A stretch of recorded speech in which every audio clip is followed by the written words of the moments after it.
Hi guys, Frank here with Build Your Own, and I have new cooling system parts to install on my 1994 Chevy C1500 with the 4.3 liter V6 engine. So as you can see here, I have a new coolant reservoir tank and all its accessories. I've got the cap for the tank and the hoses that go with the tank, as well as a new radiator cap that's officially an AC Delco part, as is this is an official General Motors part as well. Real quick before we get started, I just want to remind you to check out my other cooling system repair videos I did on the truck.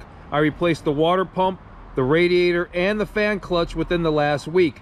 I'll put the links to those videos down in the description below. Okay, while both jobs are easy, we'll get started with the easier of the two jobs. We'll go ahead and change out the radiator cap here. We'll take off this old one, which is actually not really old. I bought this radiator cap not that long ago, so I'm not going to throw it away. I'm going to actually keep it in that box, and then we'll put on this new radiator cap.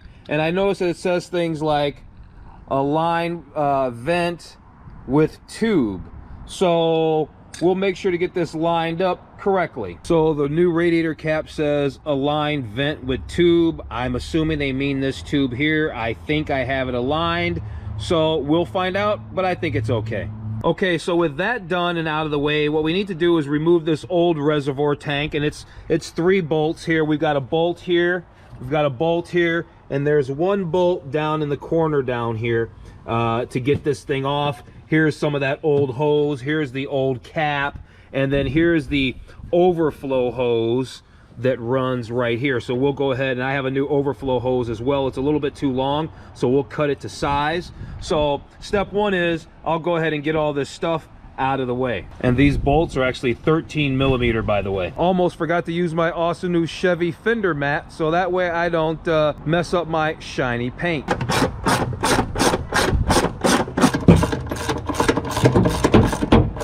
Okay, so we got the coolant reservoir off of the firewall here, and I actually said earlier that there were 3 screws, but there's only 2 actually. There's not one at the bottom, because you've got this little piece right here, and it slides down right into this fitting down here. So it slides down into there, and then the 2 holes screw there. So now all we really need to do here is remove the coolant return line here, overfill line. Remove that from the radiator. Really, we'll just remove it from the radiator, and then we can take all of this out of the truck. Okay, so now we can see the old reservoir next to the new reservoir, and we can see all the new hoses. Here's the lower hose for the reservoir that connects to the radiator here, and then we just got the cap, and then this same overfill hose. This hose here is this piece right here. What I do know is this piece of hose is a little bit longer than this hose, so I'll stretch these 2 out and cut this one to size so it's not more slack than it needs to be. So I'll go ahead and get this all set up, and then we'll get it back in the truck. Make sure when you install the cap for the reservoir, you turn it upside down, so that way when you close it, it flips over just right. And here we can see what that looks like. This tube's a little bit longer than the one on the old reservoir, but I think I'm gonna leave it.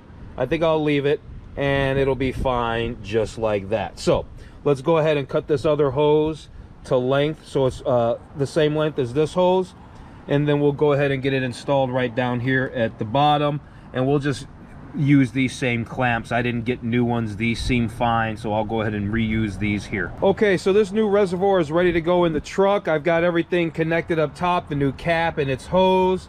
I've got the new overfill hose connected to the new reservoir. Take note that I don't have a clamp there, because it fit on so tight, it's not going to come off. I really don't think it's going to leak. I actually had to use some of this garage lube to go ahead and get that a little slippery so it'll slide on there. So I really don't think I'm going to have an issue with that. And instead of cutting this by measuring this old tube, I think I'll cut it once I put it on the truck and string it all the way through and make sure that it will in fact reach the radiator, and I'll cut it off right where it needs to be. We'll trim it then. So next thing we need to do now is just put this back in the truck, or put this in the truck. And if you remember, there's that little hook piece right here on the back of the reservoir that you've got to hook in right down in that slot there. And then once you hook it in there, it'll go ahead and line up with those 2 bolt holes here and there, and then we can get this thing connected up and almost be done.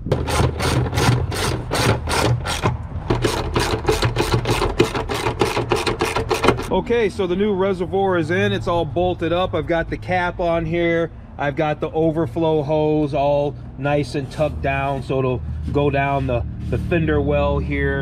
And then I've got the overfill hose all plumbed through here. And now you can see how much longer it is. It's like a lot longer.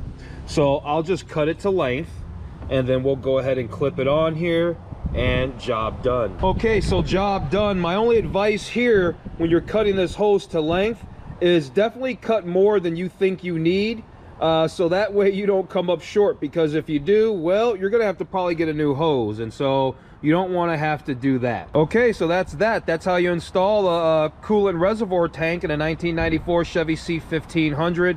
And obviously doing the radiator cap is super simple. But like I said, I did other cooling system related videos. So if you have a C1500 with the 4.3, make sure you check out those other videos. Other than that, thanks for watching.